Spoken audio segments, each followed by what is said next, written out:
जैसा कि भाइयों आपको पता होगा कि हमारे देश में क्या चल रहा है, हमारे लोकतंत्र की भी हत्या की जा रही है।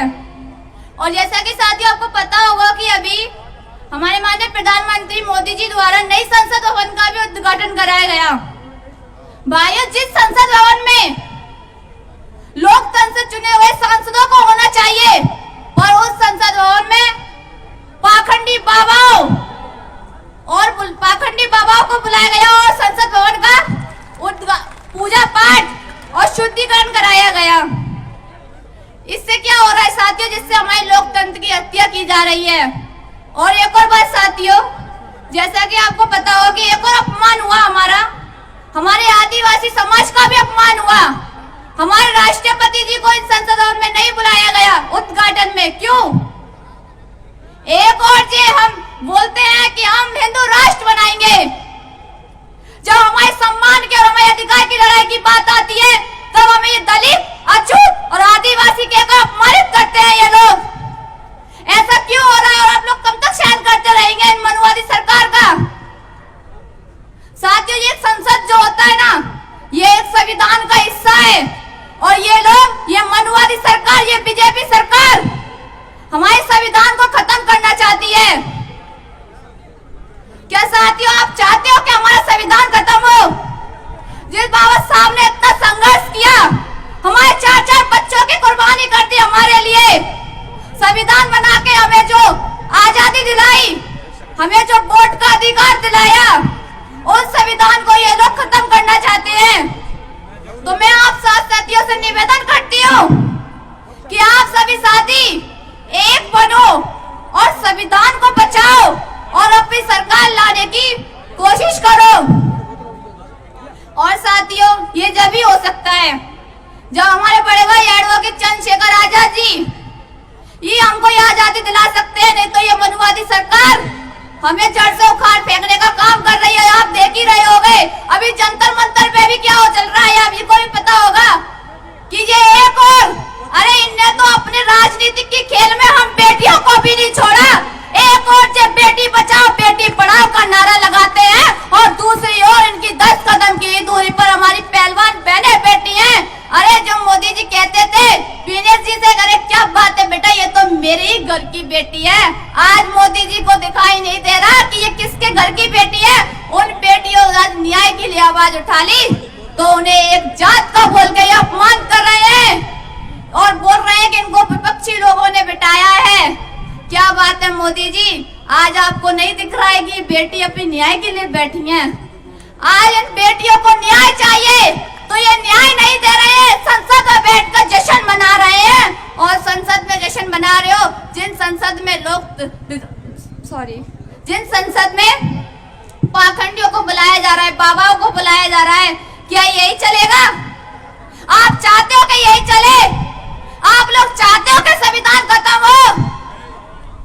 तो साथियों, अगर आप ये नहीं चाहते हो तो मेरा आपसे निवेदन है कि आने वाले चुनाव में हमारे बड़े भाई एडवोकेट चंद्रशेखर आजाद जी को विजयी बनाने का काम करें। भाइयों, यदि और चंद्रशेखर भाई विजयी बनते हैं तो वो विजयी नहीं बनेंगे, विजयी हम होंगे। साथियों, जब तक हमारी सरकार नहीं आएगी ये लोग हम पे ऐसे अत्याचार करते रहेंगे। और राजस्थान में तो आए दिन मैं देख रही हूँ, कभी किसी भाई के साथ अन्याय हो रहा है तो कभी किसी बहन के साथ अन्याय हो रहा है। अभी हाल ही में पूजा भील नाम की 8 साल की बेटी के साथ राजपूत समाज के लड़के ने उसका लपकार कर उसको 10-12 टुकड़ों में फेंक दिया और इस सरकार ने उस बेटी को भी न्याय नहीं दिया। तो भाइयों, आप चाहते हो या ये न्याय हो? बताइए, आप चाहते हो?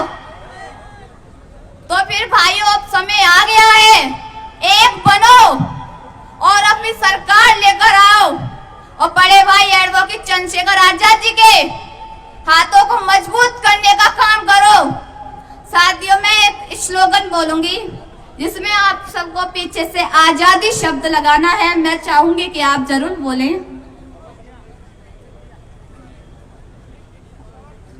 मनुवाद से लेकर रहेंगे हम आजादी, ब्राह्मणवाद से लेकर रहेंगे हम आजादी, छुआछूत से लेकर रहेंगे हम आजादी, पाखंडवाद से लेकर रहेंगे हम आजादी,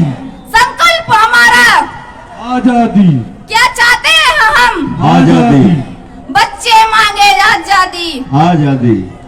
अब तो माता भी मांगे आजादी, आजादी। पुरुष भी मांगे आजादी। तुम जेल में भी डालोगे फिर भी लेके रहेंगे आजादी। ये बीजेपी और कांग्रेस सरकार से भी लेके रहेंगे आजादी।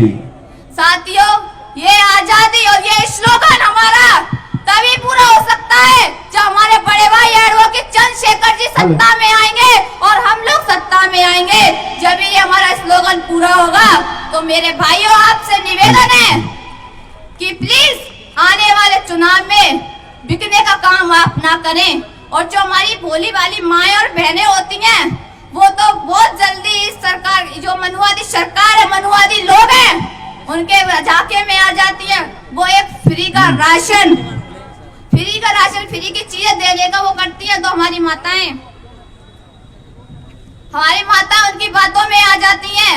तो मैं अपनी माओ से भी कहती हूँ कि माताओं, ये आप लोगों को सिर्फ दो चंद पैसों का लालच देते हैं, चंद पैसों का लालच देते हैं, चंद अनाज का लालच देते हैं, और आप लोग इनकी बातों में आ जाते हैं। और हमारे भाई कुछ शराब की लालच में आ जाते हैं, कुछ चंद पैसों के लालच में आके अपना वोट बेच देते हैं।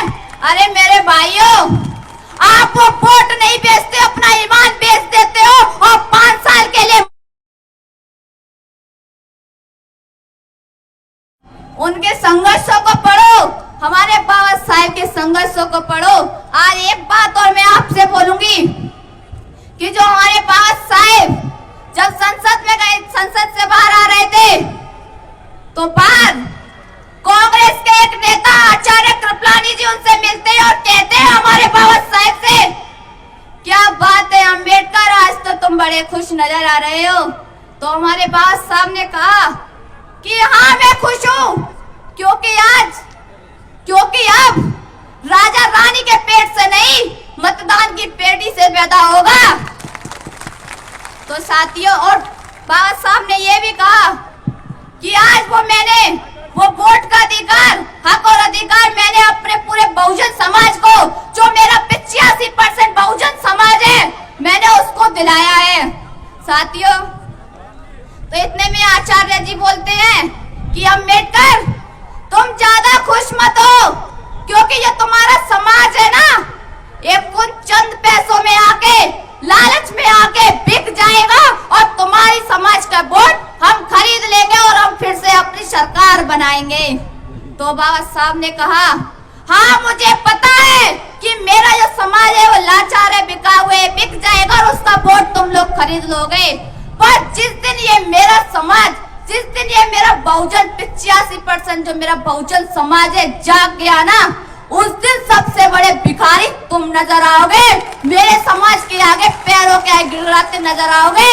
और तुम, जिस दिन मेरा ये समाज जाग गया ना, उस दिन ये मेरा समाज तुमको ये भारत से फेंकने का काम करेगा।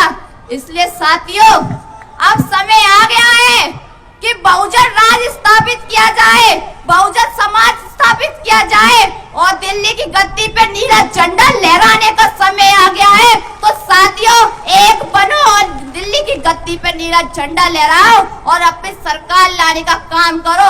अगर आपको अत्याचारों से अगर आजादी चाहिए तो अपनी पार्टी को लेकर आए, अपनी सरकार को विजयी बनाएं। सभी सम्मानित साथियों को मेरा क्रांतिकारी जय भीम।